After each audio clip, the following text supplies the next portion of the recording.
Hyderabad బొల్లారంలోని tourist spot గా మారిన రాష్ట్రపతి నిలయం సందర్శకులకు స్వాగతం పలుకుతోంది. గతంలో రాష్ట్రపతి శీతాకాల విడిది తర్వాత 15 రోజులు మాత్రమే సందర్శనకి అనుమతి ఉండేది. కానీ ఇప్పుడు నెల రోజులు మినహా మిగిలిన రోజులన్నీ చూసే వీలు కల్పించారు. అంతేకాదు ఎన్నో సరికొత్త హంగులతో సుందర వనాలతో మరింత అట్రాక్టివ్ గా కనిపిస్తోంది రాష్ట్రపతి నిలయం.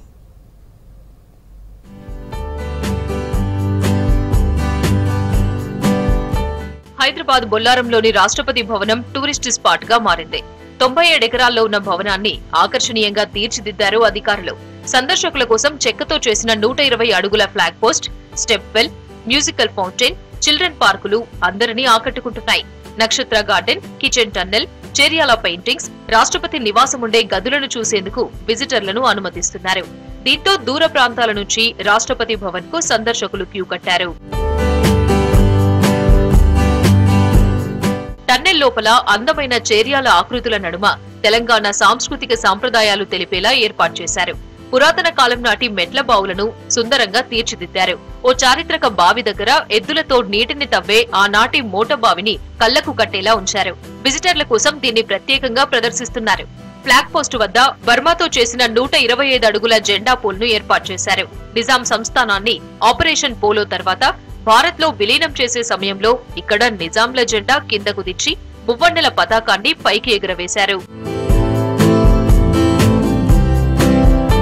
రాష్ట్రపతి భవన్ లోకి 8 ఏళ్ల సంవత్సరాల లోబడిన వారికి ఫ్రీగా అనుమతి ఉంది. అంతకు మించి ఉన్న వారందరికీ 50 రూపాయలు కాగా విదేశీయులకు 250 రూపాయల ప్రవేశ రుసుముంది. ఎంతో సువిశాల ఈ రాష్ట్రపతి నిలయం విజ్ఞానం, వినోదం పంచేలా పర్యాటకంగా ఆకట్టుకుంటోంది.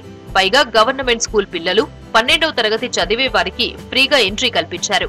అయితే గత ఏడాది జనవరి నుంచి ఈ ఏడాది జనవరి వరకు 1,00,000 మంది రాష్ట్రపతి నిలయాన్ని సందర్శించినట్లు రాష్ట్రపతి భవన్ సిబ్బంది తెలిపారు. 2023 మార్చ్ ఆన్వర్డ్స్ రాష్ట్రపతి నిలయం పబ్లిక్ కోసం ఓపెన్ ఉండే విధంగా ఇనాగ్రేట్ చేయడం జరిగింది. రాష్ట్రపతి ద్రౌపది ముర్ము గారు ఆవిడ చేతుల మీదుగా ఇనాగ్రేషన్ అయిన తర్వాత ఇప్పటి వరకు కూడా సుమారు 1,00,000 మంది విజిటర్స్ ఇక్కడ వచ్చి రాష్ట్రపతి నిలయం చూడటం జరిగింది.